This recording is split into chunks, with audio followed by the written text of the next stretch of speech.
Red bull के आदमियों ने मुन्ना के ऊपर हरा लिक्विड डालकर उसे डॉगी बना दिया। दरअसल मुन्ना अपने दोस्तों के साथ होली खेल रहा था और सभी बहुत मजे कर रहे थे। तभी रेड बुल अच्छे कपड़े पहनकर शान से बात करते हुए एक शादी में जा रहा था। तभी मुन्ना और उसके साथियों ने एक योजना बनाई कि चलो रेड बुल के साथ होली खेलते हैं। मुन्ना और उसके दोस्त चुपके से आए और मस्ती में रेड बुल के ऊपर रंग फेंक दिया। रेड बुल गुस्से में लाल पीला हो गया और मुन्ना पर चिल्लाने लगा। डर के मारे मुन्ना के सारे साथी भाग गए। जब रेड बुल ने देखा कि मुन्ना अकेला रह गया है तो वह उसे पकड़कर अपने साथ ले गया। काफी समय बीत गया और जब मुन्ना घर नहीं लौटा तो उसकी माँ बहुत घबरा गई। उधर रेड बुल मुन्ना को एक सुनसान सुरंग के अंदर ले गया जहाँ किसी का आना जाना नहीं था। परेशान माँ गांव के उस चौराहे पर गई जहां बच्चे होली खेल रहे थे। माँ ने देखा कि वहां सब उदास बैठे हैं तो उसने उनकी उदासी का कारण पूछा। बच्चों ने बताया कि रेड बुल मुन्ना को पकड़कर उस तरफ ले गया है। गुफा के अंदर रेड बुल ने मुन्ना से कहा,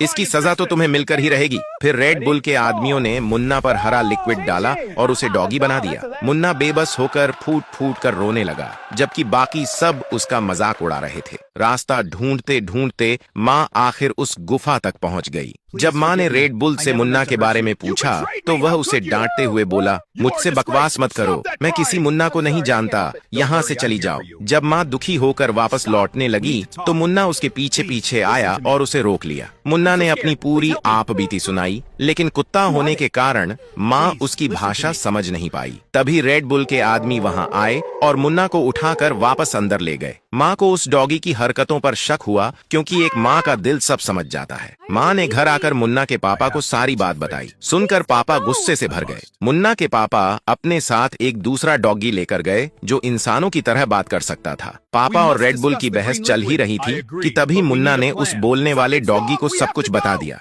पापा उन दोनों की बातें सुनकर सब समझ गए और बोलने वाले डॉगी ने भी इसकी पुष्टि कर दी। मुन्ना के पापा रेड बुल से भिड़ गए, लेकिन रेड बुल अपनी गलती मानने को तैयार नहीं था। तभी मुन्ना को गुस्सा आ गया और वह रेड बुल से लड़ने लगा। उसने गुस्से में रेड बुल को उठाकर आसमान में टांग दिया। डर के मारे रेड बुल ने अपना जुर्म कबूल कर लिया। रेड बुल और उसके साथी फूट फूट कर रोते हुए उसे छोड़ने को कहते हैं। तब मुन्ना बोला, अब इसका फैसला मैं नहीं बल्कि मुन्ना को चाहने वाले लोग करेंगे। अगर वीडियो देखने वाले लोग लाइक सब्सक्राइब करेंगे और कमेंट में यस लिखेंगे तभी रेड बुल को छोड़ा जाएगा। इसके बाद मुन्ना के पापा ने हरा लिक्विड डालकर फिर से मुन्ना को वापस इंसान बना दिया। मुन्ना को सही सलामत पाकर उसके पापा बहुत खुश हुए।